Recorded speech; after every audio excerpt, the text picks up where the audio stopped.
Hello everyone, তো দেখুন আজকের ব্লগ হচ্ছে কিভাবে আমরা আস্তে আস্তে মেঘের ভিতরে যাইতেছি আর পাহাড় কেটে কিভাবে রাস্তা বানানো হয়েছে। তো সবই দেখতে পারবেন এই ব্লগটির মধ্যে। তো অবশ্যই সবাই ব্লগটি কন্টিনিউ করবেন আর অবশ্যই আমার পেজটা ফলো দিয়ে রাখবেন। ইউটিউব থেকে যদি দেখেন তাহলে অবশ্যই সাবস্ক্রাইব করে পাশেই থাকবেন। তো চলুন আমরা আস্তে আস্তে আমরা উপরের দিকে যাইতেছি। এখন আমাদের গাড়ি আস্তে আস্তে উপরের দিকে মেঘের রাজ্যে আমরা আস্তে আস্তে ঢুকতেছি। তো দেখুন আমরা কিভাবে উপরের দিকে আমাদের গাড়িটা আস্তে আস্তে উঠতেছে। যত উপরের দিকে উঠতেছে গাড়ি, ততই যেন আমরা কোথায় যেন হারিয়ে যাইতেছি আস্তে আস্তে।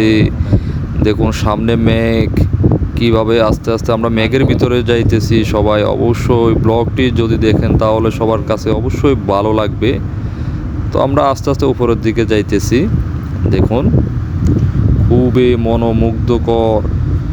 এটা হচ্ছে ওমান সালালা, যদিও অঞ্চলটাকে জেবল হিসাবে ধরে নেওয়া হয়।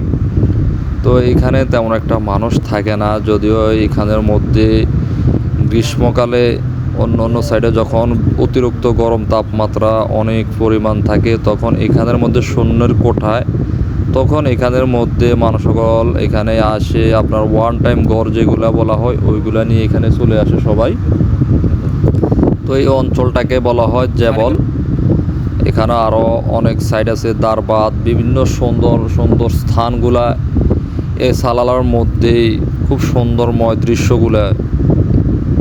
তো দেখুন আমরা আস্তে আস্তে কোথায় যেন হারিয়ে যাচ্ছি। কত সুন্দর আপনারা দেখতে পাচ্ছেন। রাস্তার দুই ধারে দুই পাশে এখানের মধ্যে যে দেওয়ালগুলা দেওয়া আছে, ওইগুলা যদি না দেওয়া হয়, আমার মনে হয় কোনো একটা ড্রাইভার সে যদি ফুল স্পিডে গাড়ি থাকে তাহলে সে ব্রেক যদি না করতে পারে তাহলে সে ফ্লাইং করবে, মানে উড়াল দিবে। দেখুন খুবই ডেঞ্জারাস যদিও রাস্তাগুলা, কোথাও নিচে কোথাও উপরে উঠতে হয় কিভাবে, আমার কাছে খুবই রিস্ক লাগতেছে। এখানে আবার এসে নিচের দিকে গিয়ে আবার কিছুক্ষণ পর আমরা পাহাড়ের উপর দিকে সাইং করে উঠে যাব। তো দেখুন আমরা আবার পাহাড়ের উপরের দিকে উঠে গেছি, যদি আমরা মাটি থেকে প্রায় অনেক উপরে আমরা এখন।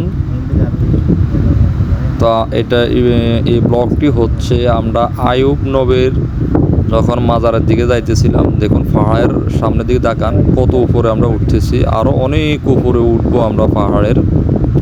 প্রায় মেঘের ভিতরে, যদিও মেঘের সাথে কথা বলতে যাইতেছি আমরা। তো এখন যদিও দুপুর, যত সন্ধ্যা হবে ততই মনোমুগ্ধকর বাতাস, পরিবেশ, ওয়েদার সব কিছু। ওয়াও, লুক এট মি, খুবই সুন্দর মনোরম দৃশ্য। আমার কাছে তো এক কথায় খুবই ভালো লাগতেছে।